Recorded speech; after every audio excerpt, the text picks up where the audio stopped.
पहली ये कि मोहम्मद इब्राहिम जो सद्दाम का बॉडीगार्ड था, उसके ऊपर सद्दाम काफी भरोसा करता था और मोहम्मद इब्राहिम सद्दाम की 3 लेयर सिक्योरिटी के सबसे अंदरूनी लेयर का हिस्सा था। दूसरा ये कि इराक में अमेरिकन कब्जे के खिलाफ जो थोड़े बहुत इराकी लड़ाके गुरिल्ला वॉर लड़ रहे हैं, उनका लीडर भी इब्राहिम ही था। अब मैडॉक्स ये तो जान गया था कि अगर इब्राहिम सद्दाम का इतना खास आदमी है तो उसे ये तो पता होगा ही कि सद्दाम आखिर है कहां। उस हाउसकीपर से थोड़ी और इन्फॉर्मेशन निकालने पर मैडॉक्स को यह पता चला कि सद्दाम को मसगूफ मछलियां बहुत पसंद हैं और ये मछलियां कुछ चुनिंदा जगहों जैसे समारा सिटी के पास के फार्म हाउस में ही मिलती हैं। और उसने ये भी बताया कि इब्राहिम और उसका बेटा अक्सर मछली पकड़ने समारा सिटी के फार्म हाउस जाते रहते हैं। इसके बाद मैडॉक्स ने मोहम्मद इब्राहिम को ट्रैक करने के लिए समारा के पास उस संदिग्ध फिश फार्म पर छापा मारा, लेकिन अनफॉर्चुनेटली उसे वहां इब्राहिम नहीं मिला। हाँ, उसे वहां 2 मछुआरे मिले, जिनमें से एक मछुआरे ने मैडॉक्स को बताया कि अमेरिकी आर्मी के बगदाद आने के बाद से इब्राहिम और उसके लड़के ने फिशिंग पर आना बंद कर दिया है। साथ ही उस मछुआरे ने मैडॉक्स को बगदाद की उस लोकेशन के बारे में भी बताया जहां उस फार्म से उसके एक अंकल को मसगूफ मछली भेजी जाती थी। मैडॉक्स ने यह जानने के लिए कि आखिर ये मसगूफ मछलियां कहां कहां सप्लाई की जाती हैं, मछुआरे के बताए हुए उसी एड्रेस पर रेड डाली। इसे मैडॉक्स का लक कहें या कुछ और कि मोहम्मद इब्राहिम उस वक्त उसी जगह पर मौजूद था और उस वक्त वो वहां मसगूफ मछली खरीदने ही आया था। मैडॉक्स ने इब्राहिम को कस्टडी में लेकर उससे इनपुट निकलवाने की कोशिश की। इब्राहिम ने पहले तो यह साफ साफ कह दिया कि वो सद्दाम के बारे में कुछ नहीं जानता, लेकिन जब उसे और उसके परिवार को पूरी सिक्योरिटी और अमेरिकन सिटीजनशिप देने का भरोसा दिया गया तो वो टूट गया। उसने मैडॉक्स को उस फार्म हाउस की लोकेशन बता दी जहां सद्दाम छिपा हुआ था।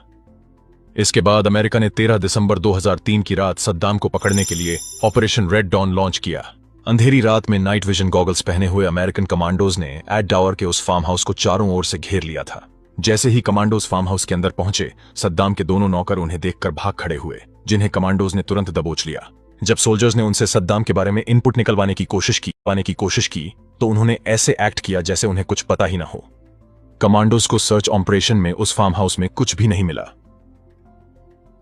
वहां सिर्फ एक पुरानी सी झोपड़ी थी जिसमें एक गंदा कमरा था जहां डेली यूज का कुछ सामान पड़ा था। फार्म हाउस में कमांडोज को कहीं भी सद्दाम के होने के नामो निशान नहीं मिल रहे थे। तभी उस फार्म हाउस पर मोहम्मद इब्राहिम को बुलाया गया, जिसने जमीन पर पड़ी एक मोटी रस्सी की ओर इशारा किया। वो रस्सी जिसका एक सिरा जमीन पर रखे एक लकड़ी के ढक्कन के नीचे जाकर गायब हो जाता था। एक कमांडो ने आगे बढ़कर जब उस ढक्कन को हटाया तो नीचे का नजारा देखकर वो हैरान रह गया। अंदर अंधेरे में से दोनों हाथ ऊपर करता हुआ निकला एक थका हुआ, उलझे बाल और लंबी दाढ़ी वाला शख्स, और उसने फुसफुसाते हुए कमांडो से कहा, I am Saddam Hussein, the president of Iraq, and I am willing to negotiate. वो बहुत शांत था, उसने कोई अपोज नहीं किया, लेकिन उसके चेहरे पर हार की मायूसी साफ दिख रही थी। उसके पास से कमांडो को एक ग्लॉक पिस्टल, कुछ कैश और 2 राइफल मिली।